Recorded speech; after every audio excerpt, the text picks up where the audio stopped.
How shameless do you have to be to openly call yourself a friend of Israel? To publicly admit that you're a Zionist is to admit that you have no morals, no human decency, and that's why we should not be surprised that Zionists are defending Israel's actions in Jenin. Here we are, 70 years after the establishment of the Jenin refugee camp in 1953, which itself was a response to the Nakba, the catastrophe of the birth of Israel in 1948, that expelled nearly 1 million Palestinians from their homeland. Time and again, Jenin has been a flashpoint of resistance. Time and again, Israel excuses its murders of desperate refugees as self-defense. Time and again, Zionists shamelessly justify Israel's murders.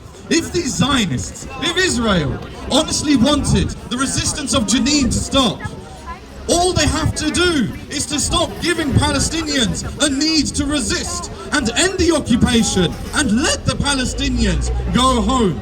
Instead, thank you. Instead, Israel attacks Jenin because they don't want Palestinians to go home. Israel attacks ambulances because they don't want survivors. Israel kills journalists because they don't want witnesses. Israel kills children because they don't want Palestine to have a future. But because Palestine dares to resist all of this, like any of us would, Israeli politicians call for more large-scale operations. Look at this. You've already taken over their homeland, their lives, their futures. Israel's entire occupation is one large-scale operation. Even on those rare, quiet days when helicopters aren't flying in the air, bombing indiscriminately. And yet after all of these evil acts, friends of Israel, Zionists, they have no shame. They're still loud and proud. But you tell this embassy here, are you loud and proud for Palestine? If you want them to hear you, you need to be louder. Are you proud of Palestine? But we mustn't forget, actions are louder than words. Even when we've got megaphones and chants, attending protests like these are not the end, they're only the beginning.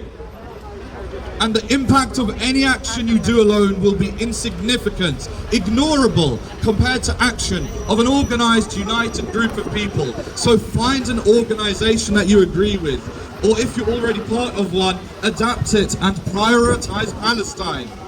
Talk to your football team. Talk to your football team about fundraising tournaments for Palestine. Talk to your university about hosting lecturers. Talk to your churches and synagogues and mosques about the historical importance of a free Palestine. We have all connections and influence. You're only powerless when you believe them, when they say you have no power. We need a movement. We are a movement. When all different parts of society who can disagree about everything else still come together and find common ground on one simple fact: Palestine will be free.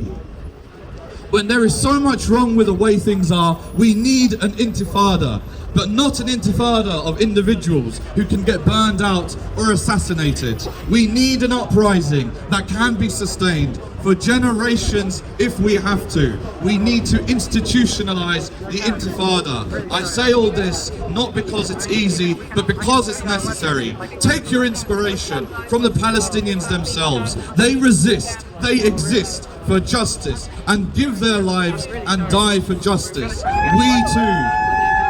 We too must give our lives every day with every major decision we make, living a life for justice. This is the sincerest way we can help free Palestine. Free, free! Palestine! Free, free! Palestine! Free, free! Palestine!